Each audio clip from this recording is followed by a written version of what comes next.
All right. Well, again, good evening, everyone. Thanks for joining us tonight for the Oakville Northeast #1 High School Boundary Review. This is a good news story review. This is as a result of us finally seeing the end of the lights, the end of the tunnel, and seeing the light and getting this new school in North Oakville constructed at the secondary panel. So, purpose of tonight's meeting is going to be to review options on how we're going to define the new boundary for the school, how we're going to implement it, as well as talk about some of the French immersion considerations, both in the north and the south. So before getting really into it, the first thing I want to do is thank our parent members that are joining us this evening. We know it's a huge time commitment. It's a lot of work, even if it's a good news story. And it's a big commitment. So we appreciate your time, your effort, and your considerations in being that conduit to your school communities. So with that, we'll start off with the land acknowledgement. Tara? Certainly, Fred. So to begin with, we begin by acknowledging the land and our responsibility to care for and respect all that provides us with life. This land upon which HDSB is situated is on ancestral, treaty, and tidal lands of the Anishinaabe, Ojibwe, Mississauga Nation, now known as the Mississaugas of the Credit. Mississauga territory in the past and present continues to host both Indigenous and non-Indigenous peoples. The HDSB is committed to continuous knowledge building with respect to actions that address and resolve the ongoing impacts of colonialism. We do this by learning and understanding the true history, treaty obligations, duties and responsibilities, and Indigenous rights, while actively maintaining a mutually beneficial relationships and collectively respecting and caring for the land. Thanks, Tara. Moving on. All right, so for tonight, I got a pretty packed agenda. Unfortunately, I'm the talking head for your evening. Far less interesting than what's on Netflix these days, but again, I thank you for your time and consideration and joining me on this ride. So we're going to talk about the objectives of this boundary review.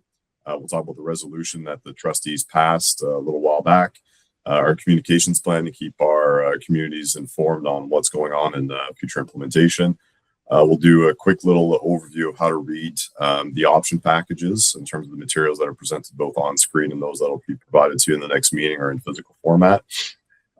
We'll talk about the study area and the growth areas as to what's kind of precipitating the need for a boundary review, the assumptions that we're making in terms of creating our enrollment projections and defining these boundaries. And then last but not least, we have a total of 3 options to present to you this evening. And then after that, we'll open the floor up to questions and discussions and how we're preparing for our next meeting prior to the public information session we're scheduling mid-February.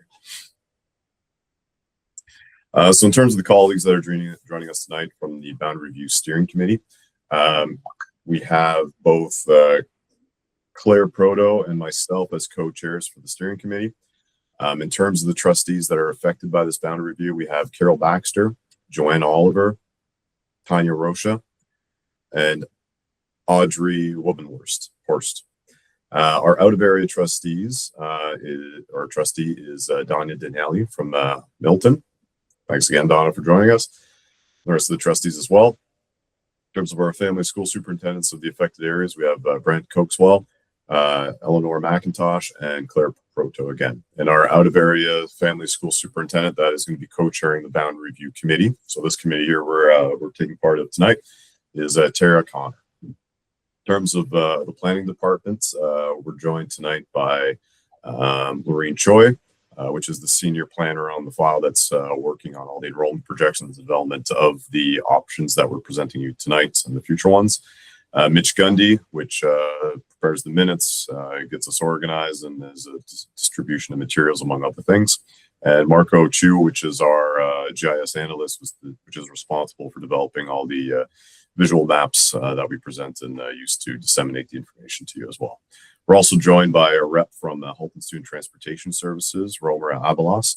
Romer is going to be helping us out if we start asking questions about what are the walk webs for these particular schools. Are we creating walkable boundaries, et cetera, et cetera. And then we have our family of schools superintendent, Colette Ruddock, that will join us on an as-needed basis if there's any questions with regards to the special education program and the distribution of those offerings throughout the schools.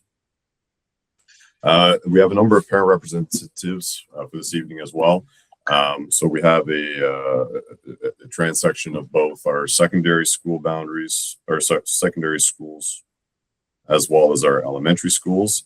So at present, we're still working on getting some additional committee members for our potentially affected high schools. So Garth Webb and Iroquois Ridge, we haven't received any parent reps yet, but they're recipient schools, so there's not really any change of students. So as they come on board, we're hoping to have them at the ready before we get to the PIM. If we don't, we'll continue to keep the community informed.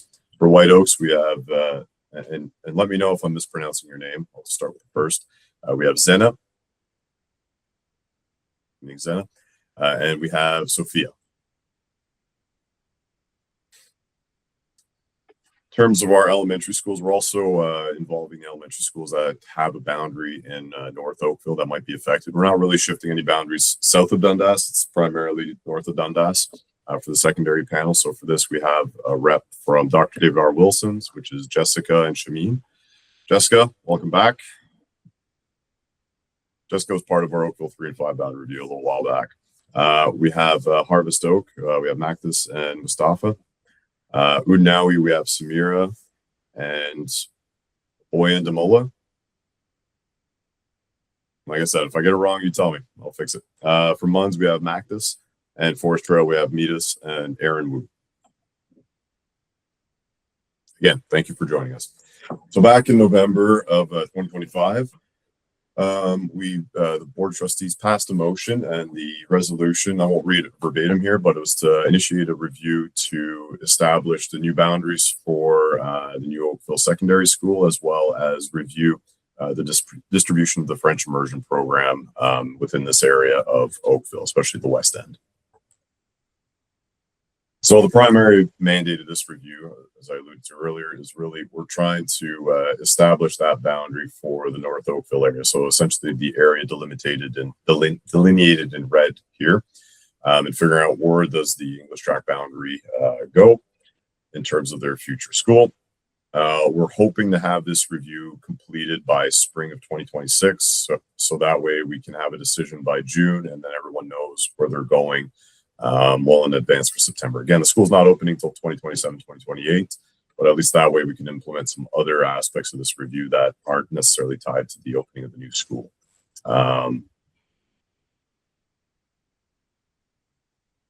The other part of the review is in terms of how are we distributing the French immersion family of schools throughout the north, and looking to the south to see exactly what areas are available to us. So there is some realignments that we're looking to do as part of the TA Blakelock, Garth Webb, and Oakville, Garth Webb in that area in the west here, as well as maybe realigning some grade 8 cohorts that are currently split between several schools with Iroquois Ridge and White Oaks.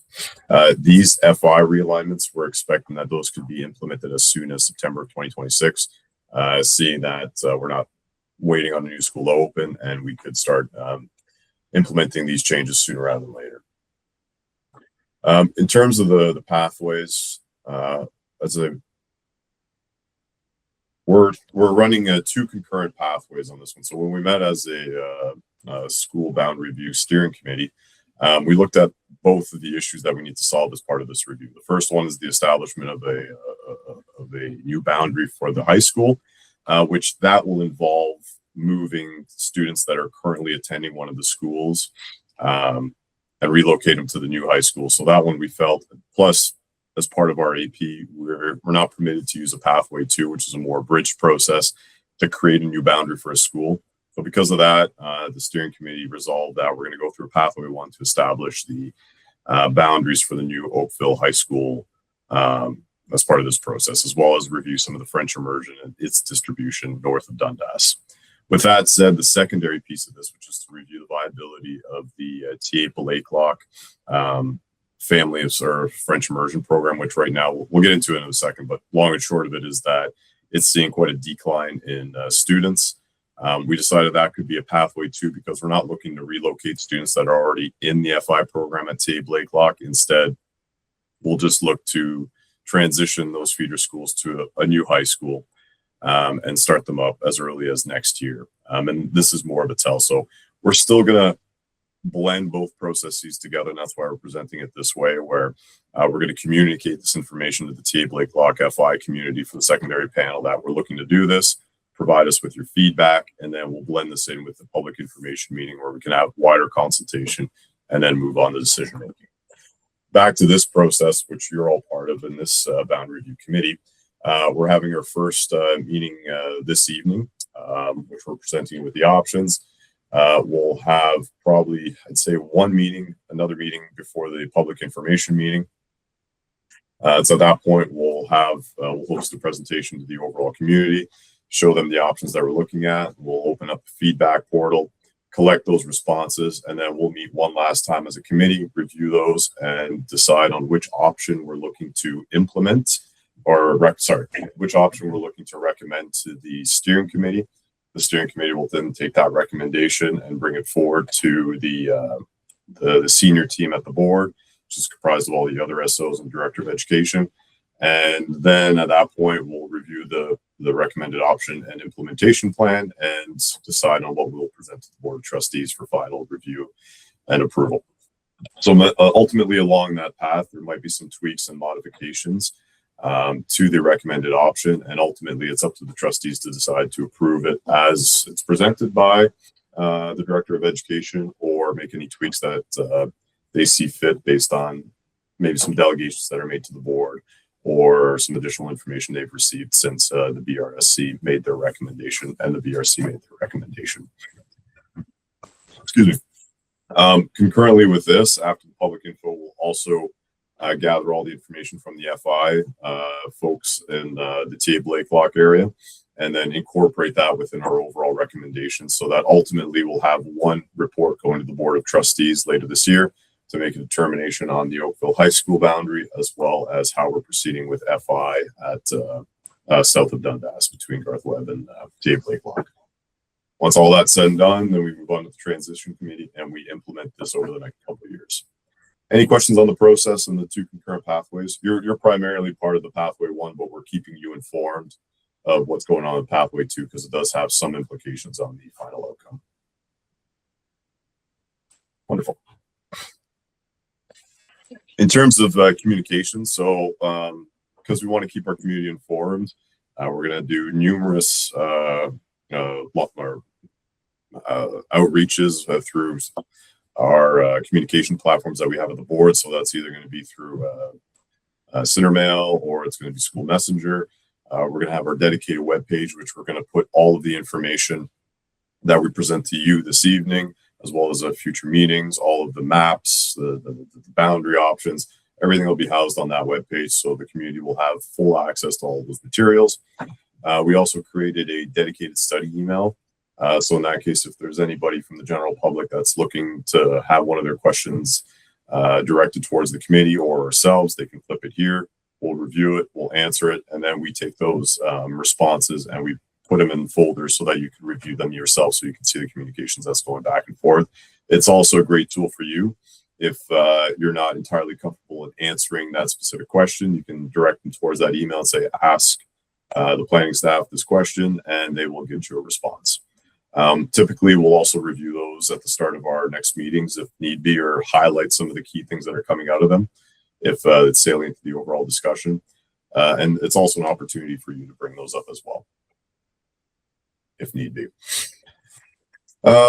We do a lot of social media posts. We also, in certain circumstances, we involve our school administrators to let them know where we're kind of inching towards in terms of overall outcomes in the boundary review, so that they can also flag some potential issues and or considerations that we should have as we move through the process.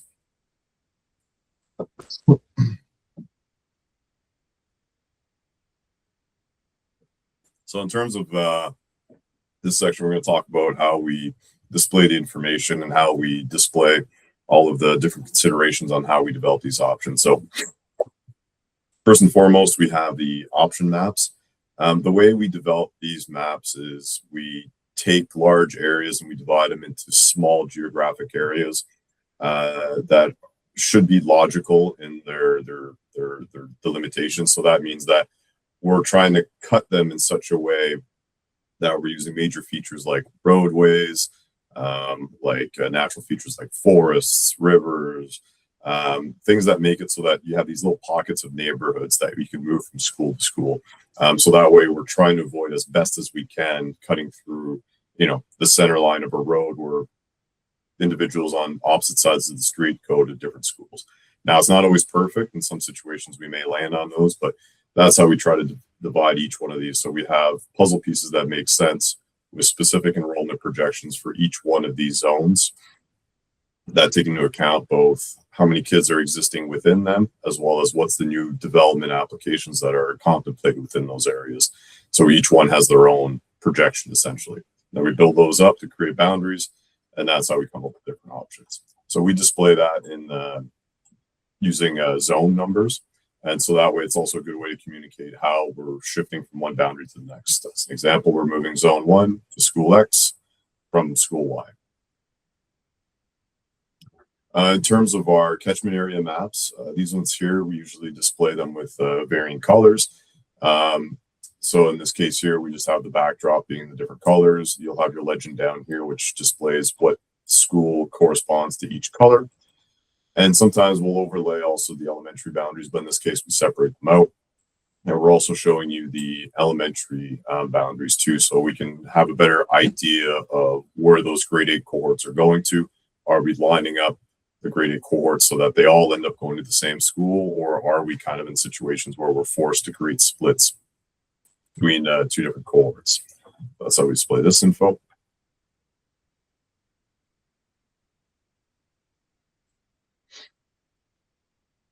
This is just a further example of the map. So a lot of these maps, given that there's a lot of movement happening, we'll show you the proposed map and the distribution of boundaries, as well as the status quo of the, or sorry, not the status quo, but yeah, the status quo map, just so you can see how it compares relatively to what we're proposing versus what is currently in place. And we do this for both the elementary and the secondary panel, so you can have an idea again of those different splits. These we won't be displaying on our screens. It's a little bit too much information to provide. However, every option will have this as a supporting material. And what this does is for every school and every option, at least for the secondary schools, we'll provide you with the name of the school. So in each case, you should have at least 3 of these per option. There'll be the name of the school, the capacity of the school. And just to note here, we're using our 23-to-1 loading now, which is the new metric that the ministry wants us to use. So it's a little bit higher than the 21-to-1 loading we had in the past. In case you're looking to compare it to our long-term accommodation plan, we tell you the number of portables that are permitted on site and the corresponding capacity of that of the number of portables. Then we take both of these totals and we give you the total capacity of the site. What that represents is the maximum number of students you can anticipate to have on that site before we start running into issues. Now, because this is secondary, and you might have a little bit more flexibility in that because there's sectioning and the size of the classrooms may vary and all that. But for the most part, it's a good identifier of if there's a potential issue with the amount of students we're directing at a particular school. Afterwards, we break down all of the programs for that particular school, not by grade, but by year, just so you can see the distribution. And then you have the grand total at the bottom here. Green represents that you're under 100% utilization. So more than likely you're not in portables. Yellow or orange represents when that is surpassed and you start getting into the portable range, and red represents what happens when you surpass the max capacity of that school. So usually if you see red, it either needs to come equipped with a resulting solution, so the opening of a new school or another boundary review, or it's an indicator to say this option's not going to work because we don't have another alternate outcome that we can implement. Afterwards, you have your overall utilization, which is your number of students over the built capacity of the school, excluding portables. And then you have the available number of spaces and a corresponding number of portables available on site. as the last two metrics.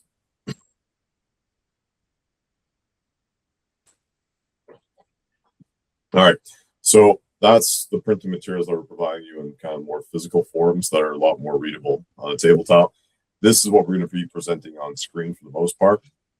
So it's taking all that information and it's showing it to you in a bar graph form. So similar approach here. We have our 10-year forecasts below here. We have our enrollment on the y-axis. We represent the English track program in green, FI in blue. We have the proportionate number of spec ed programs that are at the secondary schools in orange. Afterwards, we have two capacity lines. One of the schools, we have three. I'll explain that one in a second. We have the built capacity of the school, so that's the bricks and mortar. And once you surpass that line, that's when you start getting into the portables. And then you have the red line, which is the maximum OTG of the school. So that's the built capacity plus the portable capacity. Then for each one of the bars, we have the corresponding enrollment. And on the bottom here, we have just kind of visual representation of the portables. This is telling you how many portables are anticipated for this particular year.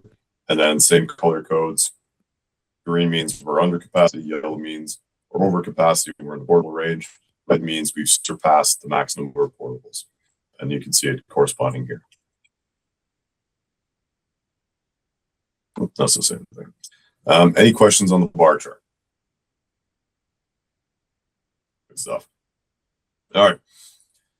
So profile-wise of the study area, we do have a number of elementary schools that are serving the North Oakville area, whether they're holding schools or they're FI schools, or they're your regular track schools. So they're all listed here, and that's who we've invited for the most part. That's part of this meeting. I don't want to get too deep into this one, but we're essentially looking to see where our grade 8 cohorts going in this area for both the French and the English track programs. Which this is the corresponding FI. So again, same schools up here, and then determining where the FI grade 8 to grade 9 transition is going to occur with this, acknowledging that T. Blakelock right now, we're seeing quite a decline in the participation for that FI program, and Garth Webb seeing a lot more space available now that its pressures are attenuating over the years. In terms of growth in the areas, in the study area, we still have the North Oakville secondary plan, which is probably the main driver of growth in all of Oakville at present. We do have other pockets of growth that are in the north, so the Palermo Village and the hospital district. That's also driving some of the growth in North Oakville, as well as some other intensification areas. Primarily for this review, we're more concerned about what's happening here and where we're distributing those future secondary school students. So in this case here, sorry, in these slides here, we're just going through why each of these secondary schools are involved in this process. So very quickly, main reason White Oaks is included within this boundary review process is it's currently holding the entirety of North Oakville. So everything north of Dundas, both French immersion and English track, are being directed at White Oaks. So with the ongoing growth that's going to be happening and the increase in student bodies, we're just going to be surpassing our max capacity. So thankfully, we're opening our new secondary school just in time for when we're going to surpass that max capacity. So for White Oaks, we're strictly talking about English track and FI. All the other programs being offered, we're not talking about those in this boundary review process. One other thing to note is that there's currently 871 English and French immersion students that are in the north of Dundas area here. So that includes the transect of grade 9s all the way to grade 12s. We won't be looking at moving all of them, but at least it gives you an idea of how many students are there at present. Garth Webb, the reason that they're involved in this process, there's definitely an opportunity to take advantage of some of the declining enrollment that's happening at the school. School still has a very healthy enrollment at present, but as the neighborhood ages out, there is more space that's going to become available, and it's currently one of the other schools that has a more healthy FI program available. So it's being considered as a way to accommodate FI students south of Dundas and potentially north of Dundas as well. I'll say this too, as part of this, the French immersion boundary is rather small comparatively to what you'll see with T. Blakelock. in the other maps. And I think the reason for that is historically Garth Webb was seeing some very heavy enrollment pressures in the past. So because of that, a boundary review was undertaken, I think over a decade ago, just to redirect some of that growth, especially in the FI panel, down to TA Blakelock. Since that time, we now are in a situation where we have a little bit more space and we can avoid some of the split cohorts that we're seeing because of that boundary review that took place a while ago. Iroquois Ridge, lastly, is part of this review. More so, again, same idea as Garth Webb is addressing some of the split cohorts we have in grade 8. So right now, all of the students in MUNS are split between White Oak Secondary School north of Dundas and Iroquois Ridge south of Dundas. So they're part of this review to consider taking on some of those students to keep the cohorts aligned. So in terms of the assumptions we're making as part of this boundary review, the new boundaries for the English track program for the high school won't be effective until September 2027 when the school opens.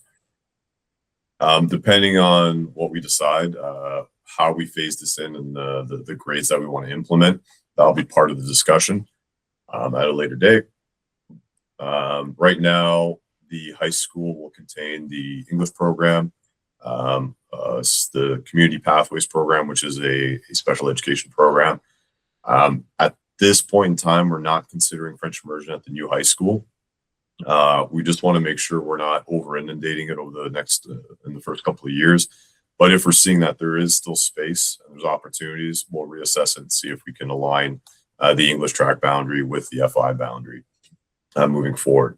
It might also need to wait until we see if we can finally introduce the French immersion program at the elementary panel in the North Oakville area. Again, we'll have to see if we have the space, because one of the main reasons we pulled it out of the North was because it was accelerating the growth of our elementary schools and creating some significant pressures and lack of stability. We're not defining any of the special education boundaries as part of this review.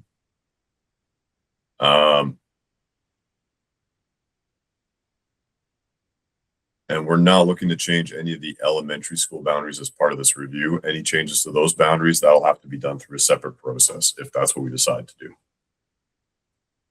In terms of the realignment of the FI school boundaries, this one's a little bit outside your mandate, but just to keep you informed, we reviewed the number of students that are currently attending the FI program at TA Blakelock, and what we noted is that we've gone from about 190 students all the way down to 60. There's just not as much of a participation rate happening, so we see there being an opportunity to maybe reconsolidate this to have one larger boundary for Garth Webb and be able to provide a larger breadth of program than we would if we had only 60 kids through grades 9 to 12. So that's the reason why we're going through that process. And this is just kind of the transition that we've seen from 2021 all the way to 2025, how many students we've lost. And overall, the program's dropped by about 67% within that 5-year period. So I think there's an opportunity to still offer the program, but at least consolidate our resources into one location so we can better serve our students. So one of the big pieces that the steering committee will consider as part of this review is simply just consolidating the TA Blakelock area represented in pink here and consolidating it with Garth Webb. So we're assuming this in all of the options that we're moving forward with. Again, we're going to consult with the community on this one just to gather their feedback and then present it as part of the public information meeting later this month. So just quickly, all of the materials too, Mitch, I believe, sent off an email today just providing you with a link to the resources that are all found on the Google Drive. You'll have all of your options. Option 3, Lorene, did we get everything uploaded, or are we, it's kind of a late addition today? It's there. It's there? Perfect. All right. So you'll find all of the information there, as well as the zone maps, and that'll be kind of a repository for all this information moving forward. So as we go through this, the presentations will be placed there, hopefully in advance to our meeting, so you have some time to review it. As well as I mentioned earlier, the communications we're having with some of the community members out there, we'll be placing it there. Those ones we're not, just full disclosure, we're not putting those on the website. There might be a little bit more sensitive information that we don't want necessarily to be out there. But that's why during our housekeeping items in the next meetings, we can have those discussions more generally to get down to the issues at hand. All right. Any questions up to this point before I jump into our status quo enrollment projections?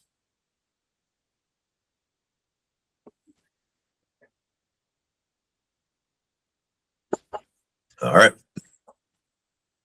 So as I mentioned earlier, for the current situation, the whole of the north of Dundas currently is being directed to White Oaks for the secondary panel. So that's true for both the English and the French immersion program. As a result of that, there's certainly some split cohorts going on at the French immersion side of things, namely with Dr. David Arnunawi, which are currently going to Forest Trail, which only part of them are going to White Oaks.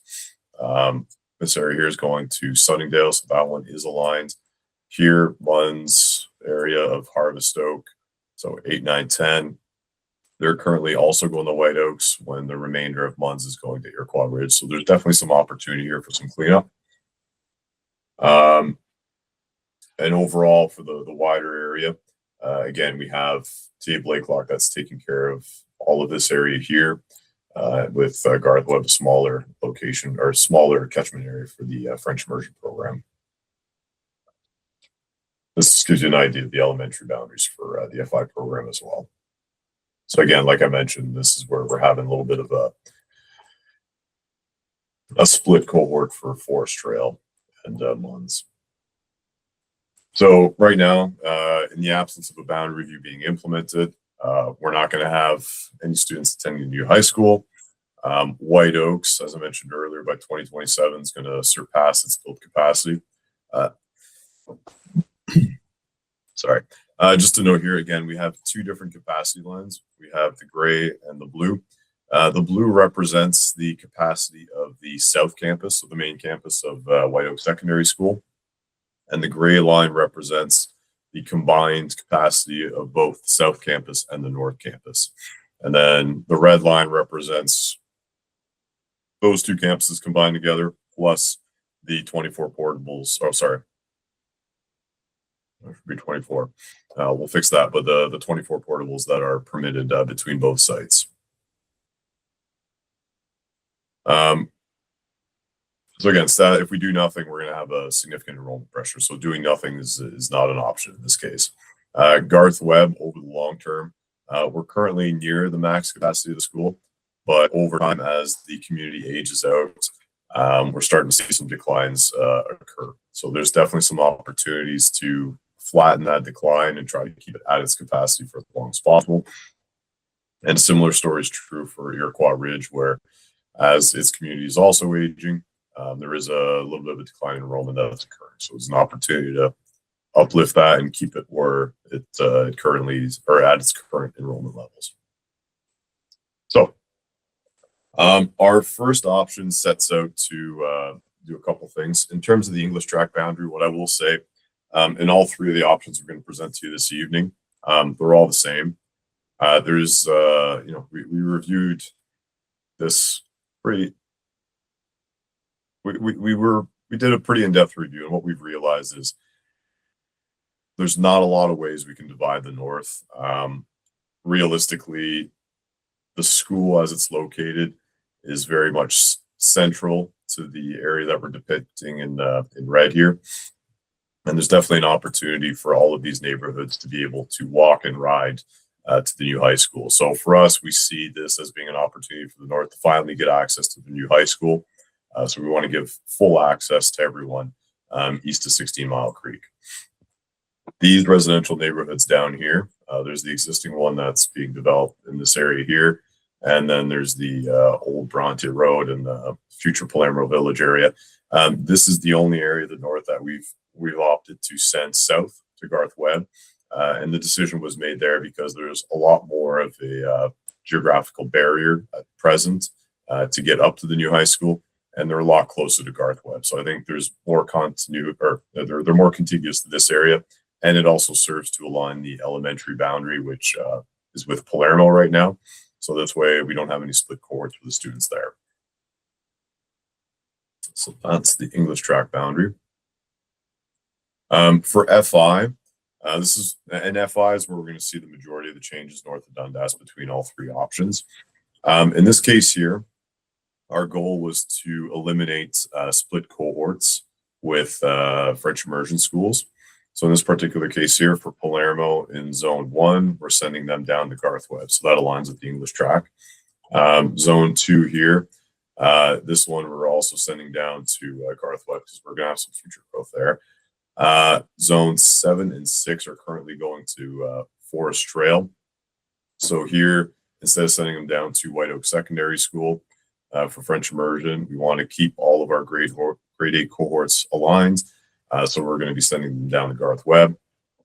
And last but not least, and this is the same for all three options too, zones 8, 9, and 10, which are currently directed at WAS, we'll send them all to Iroquois Ridge to align with the elementary school boundary for Munns here. Numbers wise, we are implementing the English track boundary, assuming that we'll only be moving grade 9s and 10s into this, or we'll be starting the school with 9s and 10s. So that means that this year's 7 and 8s will be the ones that will be attending the school, or next year's grade 8 and 9s. That's what we're considering to implement for now. And then that way over a 4-year time span, we'll have our full grade run 9 to 12. And then after 5 years, we'll have 9 to 12, and then the 12 plus students finishing off their high school career. Over that time period, we expect to be full. And this all assumes our current retention rates between grade 8s and grade 9s as we're currently seeing them at White Oak Secondary School. We do anticipate that there might be an improvement overall in our retention rates. So we might see the growth of the school accelerate a lot faster and maybe get closer to this max capacity sooner than we currently anticipate. And that's the reason that we're currently not considering introducing the FI program in the north, just to give us some time to see what are going to be the actual retention rates once we have a new trend that we can rely on.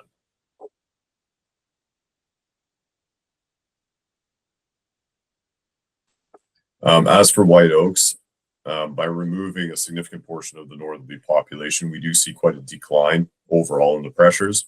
So we go from pretty much right at the max capacity of the campus, north and south campus, all the way down to pretty much both the north and south campus being full.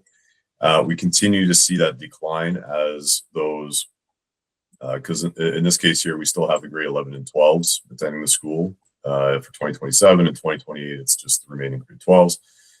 At this point, this is where the full boundary review or full boundary option has been implemented. And that's where we see enrollment stabilizing over the long term. It does provide us with some additional space, especially in the North Campus. It'll open up some other opportunities for introducing other programs or relocating other operations of the board into this space to make better use of it. As for Garth Webb and introducing that zone 1 to the west there to along with Palermo, as well as adding 2 additional feeder schools to it for the French immersion program and the changes to Blakelock, we essentially keep the school just slightly above its overall capacity for the long term, eventually just being at capacity over a 10-year timeline. And similar story as Iroquois Ridge, by introducing additional students in the North Oakville area from Munns. We're just improving enrollments overall and slowing the decline of students.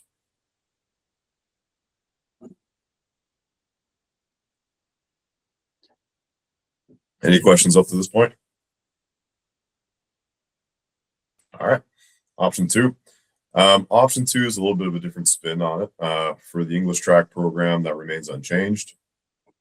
But for the FI program, what we sought to do here is we don't necessarily eliminate the split cohorts, but instead we try to create a north-south division for the French immersion program. So similar to option 1, zone 1, which is currently going to Palermo, will be realigned to go with Garth Webb.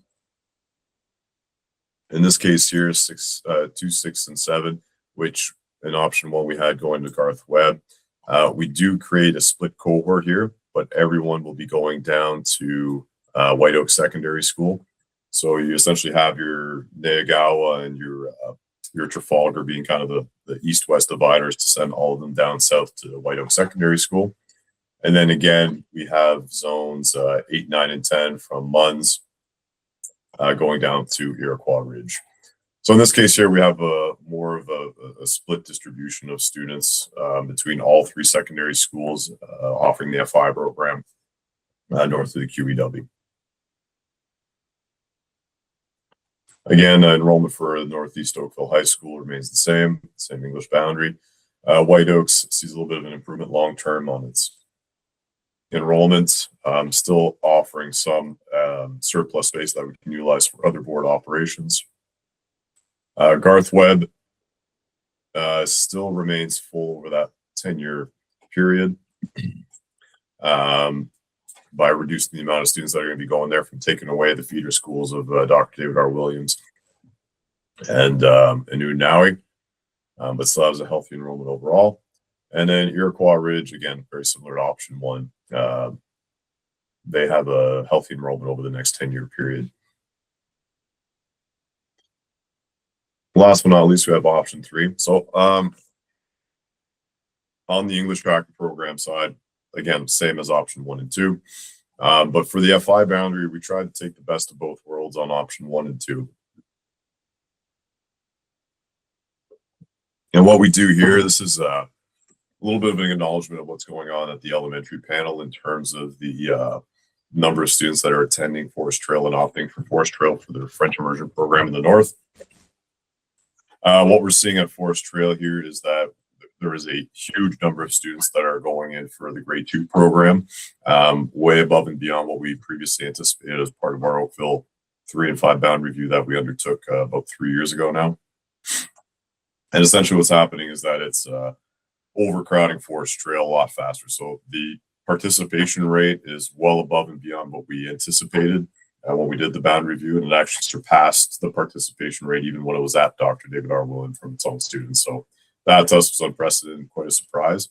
So acknowledging this, and again, this is more on the elementary side, we're thinking that we may need to split the family of schools for the FI program currently going at Forest Trail and potentially make reliance on Sunningdale as an alternative school.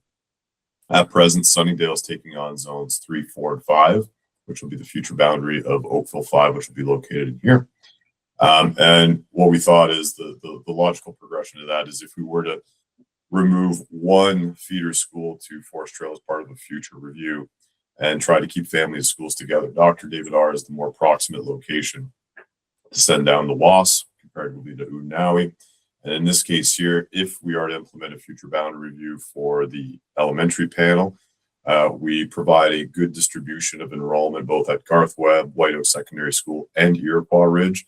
And in the implementation of a future elementary boundary review for the Forest Trail feeder schools and redirecting the Dr. David R. Williams area down to Sunningdale, we also succeed in aligning the split grade A, or removing split grade A cohorts and aligning them also.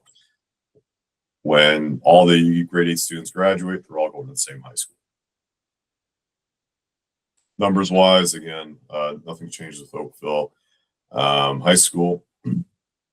WAS, it's pretty much in between options 1 and 2 in terms of long-term enrollment. So we have a pretty sustainable population at the school and some space to do something with alternative board operations or needs. Garth Webb, in keeping one of the feeder schools from a high growth area, we're keeping their enrollment closer to the capacity of the school. And same with Iroquois in maintaining that full Munns boundary coming down to it. It retains pretty good enrollment long term.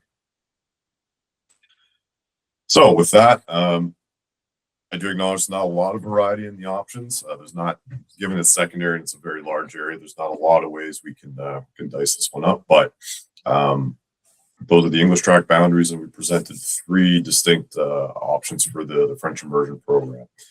So with that, got quite a bit of time. I'll open it up to the floor, see if there's any questions or comments on the options we have, if there's anything that stands out, if there's a preference, if there's anything else that you think we should be exploring as part of a as a future review or as part of our future meeting in a week or so. Let's start there. Jessica? I did just want on the English options. Option. I wanted to applaud the steering committee for learning from the DDW mistake and trying to preemptively subdividing the North Oakville population, because the population is so large that expecting one school, the singular high school, to absorb all of North Oakville would probably just have resulted in an early boundary review after this one. So I'm and I think geographically that does make sense, and also that development is happening a bit more slowly than directly north of in the area around the high school, where the high school is being built. So I do think that that's a very that is a smart, forward-looking move to have subdivided North Oakville. And then on option 3, of the French immersion options, which is currently my favorite option, I think I'm a parent representative, so that's the viewpoint that I'm bringing to this. And I will say that what I hear from parents is the keeping cohorts together is far and away the most important consideration for families. I mean, that helps keep siblings together, but it also keeps friends together. And so I think being forward-looking, if there's going to need to be a boundary review for the elementary schools, then I think that keeping Zone 6 in the WAS boundary makes a lot of sense, and it's going to be pretty friction-free, because the families living in that area currently, their kids, older siblings, so on, are already going to White Oaks. So those are my initial comments. Thanks, Jessica. And yeah, to your point with the English track, like, we are dividing it. I'll say there's not a lot of growth happening in Zone 1. But one of the things we're also trying to do is we have our second high school located here within Zone 8 right now. So, and that one, I'd say that the developers are probably looking at like a 2030 build out date. So there's actually an outcome there. Now, depending on how things go with the market, it might get pushed out again. But the idea is that if we bring all that growth and we accelerate the speed at which the Oakville High School grows, and if our retention rates are very much improved, then the hope is that we can get to this next high school sooner rather than later and get on that one. So at least that one's the future outcome, where if everything increases and we get close to that max cap, we're going to have the opportunity to jump in on this next site and get that one going too. But great points. I do appreciate that.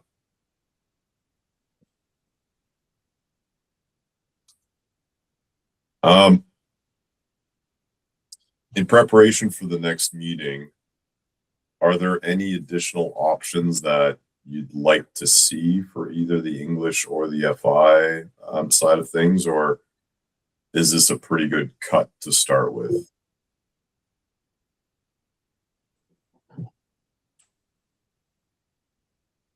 Yeah, go ahead. I just have one question. Have we taken into consideration, or did you share the stats for the number of children that take FI and then in high school they just go towards the English stream? We so first, sorry, how do you pronounce your first name? It's Makdas. I think you have it on there. It's Magdis. Magdis? Okay, sorry. Magdis, great question. Yes, we do, and as part of it, Lorene has the statistics. So we, in developing the projections, we look at historically how many grade 8s transition to grade 9 FI. And what I'll say is, to your point, there is a pretty substantial drop off to those that actually opt for it. So that's why you're not seeing like the numbers blow up, I guess, in Garth Webb and in Iroquois Ridge. So Lorraine, on average, like what are we looking at in terms of participation between grade 8 to grade 9? It varies between schools, but I would say overall, it's a rather large drop-off rate. I would say in terms of retention, it's probably only about, it could range from 15 to 30% of the grade 8 class FI that remains for grade 9 FI. Majority of them do drop off and probably most likely go into the English program or to another program within the school board. Okay, thank you. And so that was already taken into consideration when you guys did this, right? Correct? That's correct, yes. Okay, thank you.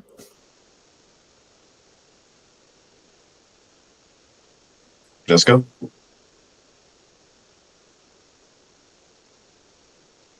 I do have another question.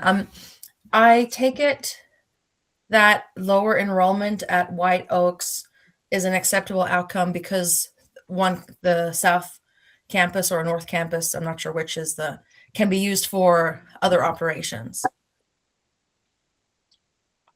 Yeah, to us, yes, it's an acceptable outcome. For me, we do have a rather large school in South, and that's, I think, part and parcel why we sent it all to us, is because we did have both campuses there. So in this case here, the result essentially is the South Campus will just be above its overall capacity, which usually for a secondary school, it's an acceptable outcome. And then the North Campus will probably be able to continue housing the CPP program, which is primarily there, as well as all the vocational classrooms. So if that's available, then we can look at that excess capacity, look at maybe other board operations we could bring in to either, address some other operational needs, whether they're for school board purposes or maybe they're more administrative or operational in needs. It gives us that opportunity to use up that space for something else. Okay, so when we're looking at these projections, when enrollment is hovering around the blue line through the middle, that's okay. I'm good with that. Yeah, that's an acceptable outcome to me. Yeah. Okay. Shameen? Hi. I noticed that Abbey Park High School is not part of the scope of this discussion, but I do understand that it offers the FI curriculum and it does fall in between Garth Webb and TA Blakelock. So I'm just trying to understand. It's the it's reasoning not behind. off the FI program though. That they feed into here. Let me just get the map here. So there we go. Yeah, Abbey Park. This is their boundary here, the English track boundary, and currently all of those schools are currently being fed into TA Blakelock. So Pilgrim Wood and Heritage Glen that offer the FI program. All of their grade 8 cohorts are being directed to TA Blakelock, as well as a portion of the Forest Trail boundary. And what we're noticing is that a large proportion of these students don't decide to attend to go to TA. But yeah, that's why Abbey Park's not part of it, is that their English track boundary, we're not looking to make any changes to it. And the FI track, they are not, the students are being redirected. Is that what you just mentioned? Yeah, that's exactly. We only have 2 FI schools, Garth Webb and TA Blakelock. So all of these kids here are going to TA Blakelock. So Abbey Park just has English track. Okay. Thank you.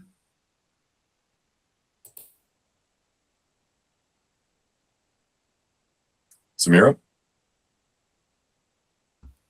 Yeah, thank you for the opportunity. So the question I have is not about the boundary, but one of the questions that I've been asked several times from the parents of Odinavi Public School, that including in the programs, English track programs, like would there be special programs offered like IB, ALP, SHISM, iSTEM? Like what are the considerations there?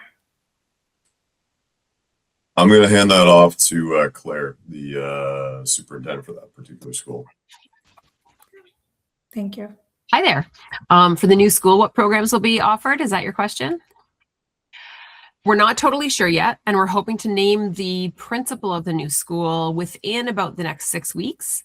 And whoever that is will be able to immediately start to communicate with the community to let the people know. Having said that, we're really excited. We're right now doing a little investigation on a high-end athlete program. A lot of our schools now are offering advanced placement, and we're having really good feedback about that. So that's a very strong possibility. Not sure about IB, but again, we've got White Oaks that's had fantastic turnout to their IB program. Kids flock from all over, so it's something that we would also entertain. Then there are additional programs that we would be looking at.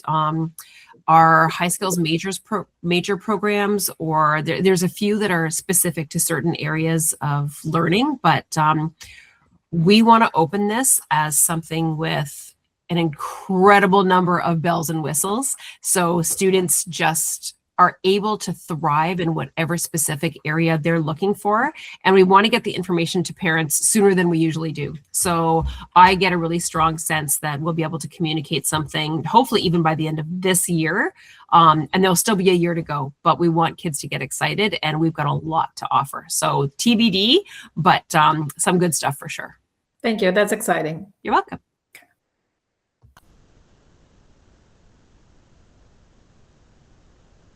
And the community pathways program, I think, is contemplated in here. So that'll be Colette, that'll be confirming that, but there'll be a pathway there as well.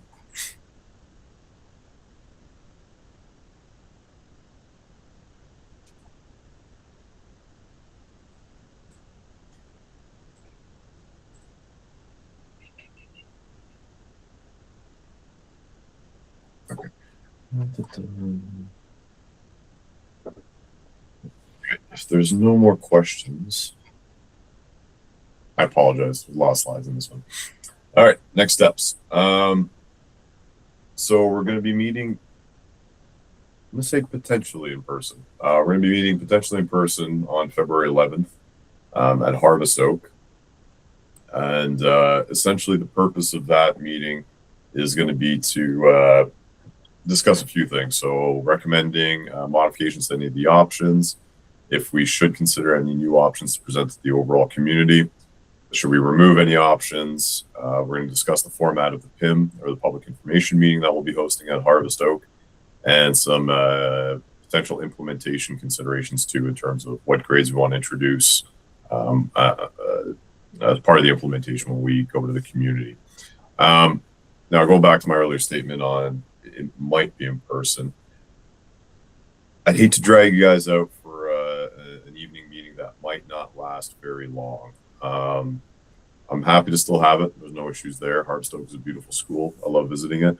But I'm wondering, do we have enough materials to discuss? Like, are we foreseeing any options that might be coming up that we want to review, or are we pretty comfortable with either the three that we have now to present to the public information meeting, or that we're not going to develop any new ones? In our next meeting, we can host virtually.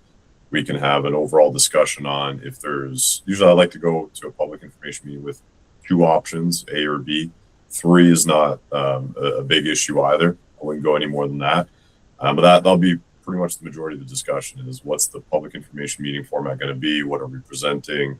Is there anything else? So I'm wondering, is that how you want to see the next meeting go? Is just to kind of have a general sense of what the PIM's about, and what for presenting one of these 3 or all 3 of these options, or just 2. We can definitely do that virtually if you prefer as a committee, or we can do it in person too. I'm happy to do it either way. For the materials themselves, if you want, usually that's when we distribute them and we have more of a working session. If there's some other iterations we want to look at, we can still offer you the printed materials and send them through your schools, so you can bring them home, or you can have your children bring them home on your behalf. So I'm just going to throw the floor over to our parent reps and see what they may prefer on moving forward.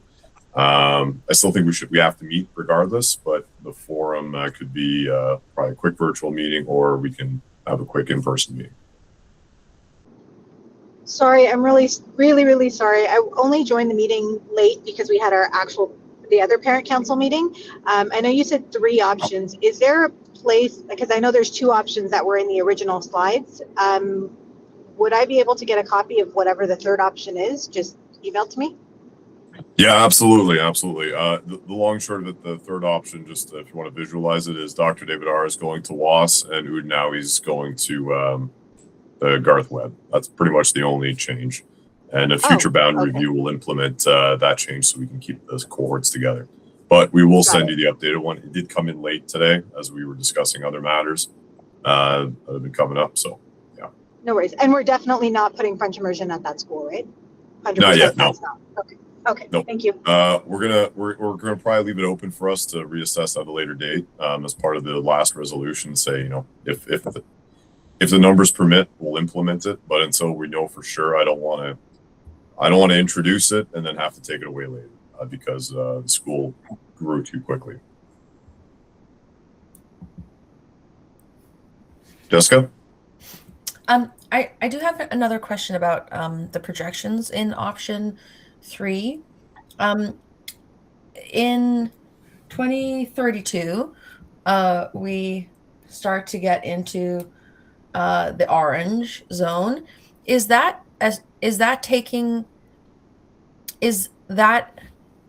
Are these raw numbers assuming that the second North Oakville high school doesn't open, or do these projections assume that it does open? It doesn't open.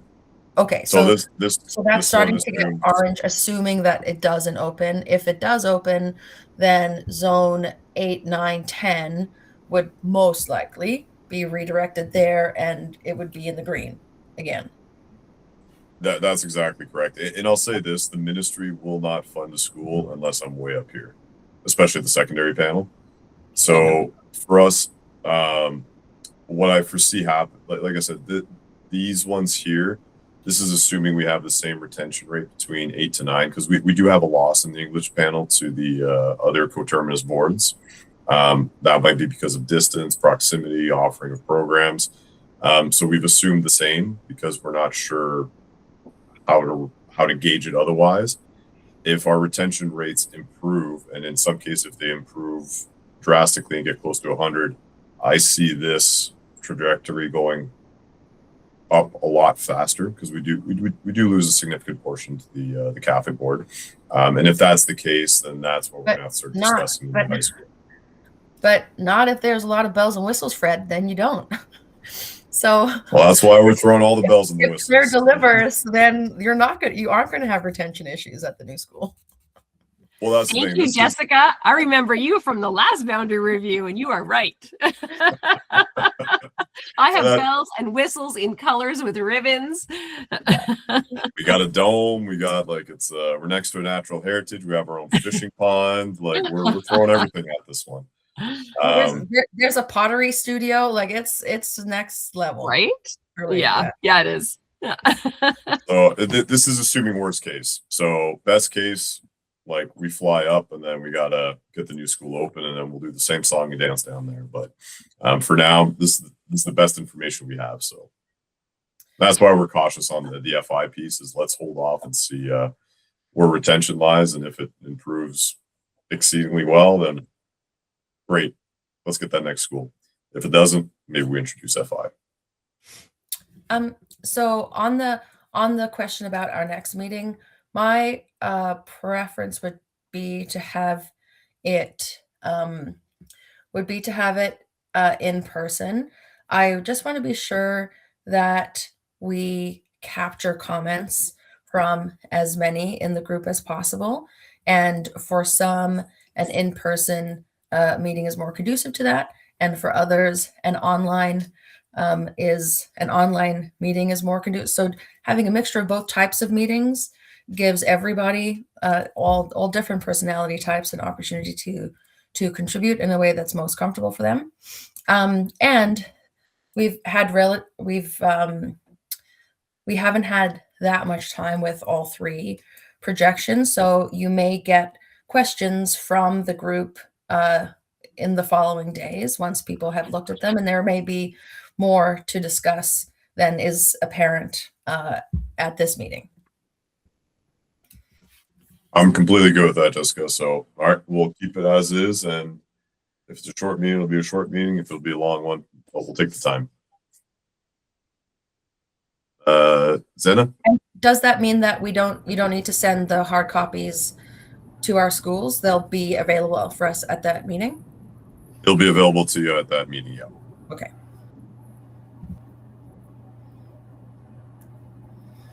Hi, everyone. Thank you for having us here tonight and for this to be part of this committee. So I have only one comment regarding the dates, and I think I already emailed one of the ladies here.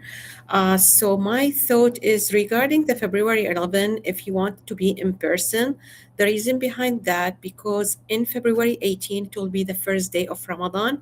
There is so many Muslim, they will celebrate that day, especially if it is public consultation. The northeast of Oakville, like there's high percentage of Muslim, so they cannot attend, they cannot show up. I prefer if you can be February 17, and the time it will be from 6:30 to 8, because at 8 o'clock there will be the prayer, special prayer for Ramadan. So in that case, February 17th will be good for everyone. And if it is from 6:30 to 8 instead of 7 to 8:30, I think it will be very good. But again, it will be under the discussion if everyone is agreeable.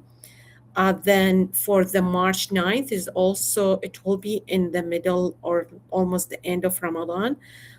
If the timing from 6:30 to 8 and virtual, it will be really appreciated. So in that case, because the February 18, if it has become 17 and virtual, and then the March 9 is virtual, saying that the February 11 to be in person, it will be good so that we will be gathered and we can have a good discussion in person. So this is my thought, and thank you so much. The March 9th.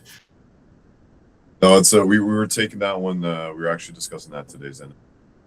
The steering committee. So we're going to be working with our communications department, which has a more complete calendar than me, in terms of finding an appropriate date. So we'll float that 17th date to our comms department, and we'll let you know. And sorry, we go back the March 9th. That was the other one that you saw. That might be another conflict. Okay.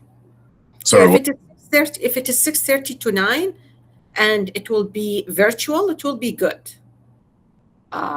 Just thinking about that, just because of the driving. But still, if it is in person, it's up to you, according to the discussion with everyone here, what is the convenience for everyone. If it is virtual, it will be better, because it's still March 9, it is still in Ramadan, and the people are fasting, and they cannot make it at 6:30, especially for the family to make the food and everything. So the 6:30 to 8, if it is virtual, it will be much, much better. Yeah. Okay, let's that one I'm good. Usually we like in person for that one, just so we can Yes. kind of celebrate and provide like thanks and all that for participating in the Thank process. you. But yeah, if we want to find an alternate venue, I'm fine with that too. So let's talk about that one when we get close, or at our next meeting in person, and then let's lock in an outcome. Yeah, thank you so much. Perfect. Thanks for that comment too, Zena. Appreciate it. All right, so next steps then is we're gonna have our next in-person meeting. We'll go through the options, we'll go through the materials. If we got any tweaks, we can talk about different implementation. And yeah, talk about what the PIM's going to be this time. We're changing it up a little bit for those of you that are part of future or past boundary reviews that happened since COVID.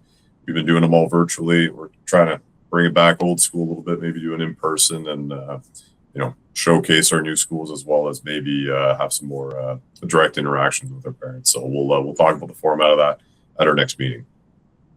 So with that, again, I just want to thank all of our committee members for joining us this evening and providing us with your feedback and your commentary. Looking forward to working with you guys on this one. It's an exciting boundary review. We got a new school coming up. So yeah, looking forward to our future discussions. If there's any questions or comments or additional options you want us to have a look at, just reach out to us, either our direct emails or the Boundary Review email, general line, and yeah, we'll get back to you.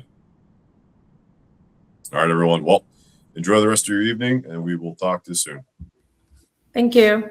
Thank you. BRSC, if you guys want to just stick around for a quick debrief after this, that'd be great.